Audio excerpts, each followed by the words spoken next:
एक बाप दिन भर खेत में मेहनत करता है और रात में सिर्फ ये सोचकर सो नहीं पाता कि कल उसके बच्चे क्या खाएंगे। एक माँ बारिश में भीगती है और ताकि फसल बचा सके, लेकिन जब फसल काटने का वक्त आता है तो उसे दाम नहीं मिलता। और एक जवान का बेटा जो पढ़ना चाहता है वो खुद पढ़ाई छोड़कर खेत में हल चला रहा है। ये कहानी सिर्फ एक किसान की नहीं है, ये कहानी है हमारे देश की करोड़ों किसानों की। आज इस वीडियो में हम बात करेंगे किसान से, उनकी पीड़ा, उनकी लड़ाई और सिस्टम की चुप्पी।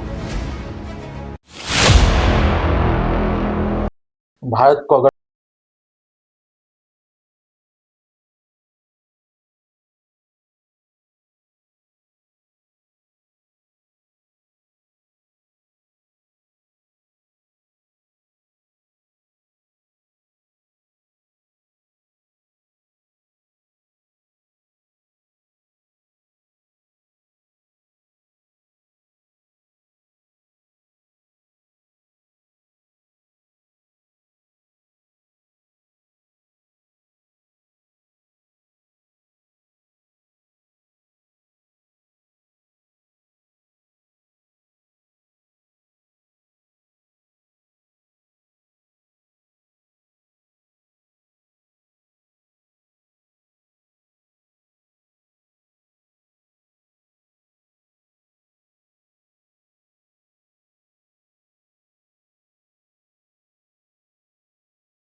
वही जो पिछले साल किया था, कर्ज लेता है और जब ब्याज बढ़ता है तो खुदकुशी कर लेते हैं।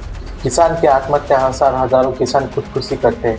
2023 में करीब 11,000 किसानों ने आत्महत्या की, यानी हर दिन 30 किसान, हर घंटे एक किसान। अपने बच्चों को खाना ना खिला पाने का गम और कर्ज में डूबे होने का गम और सिस्टम में मिली जो कि एक बेरुखी उन्हें मौत और धकेल देती है।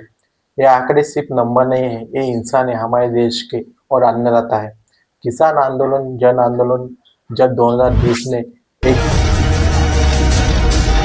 पहला धमाका, दूसरा धमाका, तीसरा धमाका, चौथा धमाका और ये पांचवा धमाका।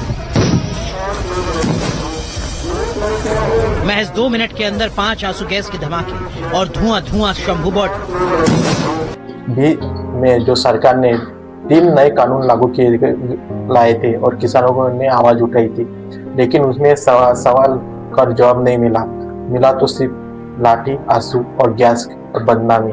फिर क्या हुआ?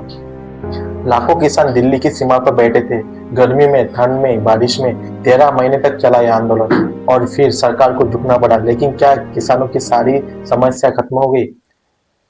असली समस्या जो है एमएसपी और मंडी और नीति है, जो मिनिमम सपोर्ट प्राइस, यानी एमएसपी, ऐसी कीमत जिस पर सरकार किसानों को जो है फसल खरीदेगी, लेकिन ये एमएसपी में मिलती नहीं है। मंडी में भारत में करीब 33% खेत महिला किसानों द्वारा जोते जाते हैं, लेकिन सरकारी कागजों में उनका नाम नहीं होता। जमीन और नाम नहीं तो कर्ज नहीं मिलेगा, बीमा नहीं मिलेगा और सरकारी योजना भी नहीं मिलेगी। अब जो है उनको जलवायु परिवर्तन से भी उनका सामना करना पड़ता है। अब किसान सिर्फ जो है बिचौले का सरकार और हार नहीं है, वो प्रकृति और धोखा भी है। प्रकृति का आज का किसान खुद से नहीं, अपने बेटे से डरा हुआ है। वो चाहता है कि उनका बेटा खेत में ना जाए, क्योंकि खेत में ना सिर्फ कर्ज के संघर्ष है, वो है बेइज्जती भी है। मीडिया का रोल जो है वो फिल्मी पर आपके भाषण में घंटे चलाते हैं, लेकिन किसानों के मुद्दे सिर्फ 2 मिनट ही फुटेज रहता है। और राष्ट्र के निर्माण में जो किसान हर चीज़ का आधार है, अन्न हो या कपड़ा या दूध हो, फसल हो या सब्जी हो, अगर वो एक दिन भी हड़ताल पर चला गया तो शहर की दुकानें भी, खाने के लिए चीज़ें खत्म हो जाएगी। और किसान की जो राष्ट्र की आत्मा है। इस वीडियो में हम कुछ समाधान देना चाहते हैं। अगर हम सच में किसानों की मदद करना चाहते हैं तो हमें दिखावे में नहीं है, बदलाव लाने होंगे।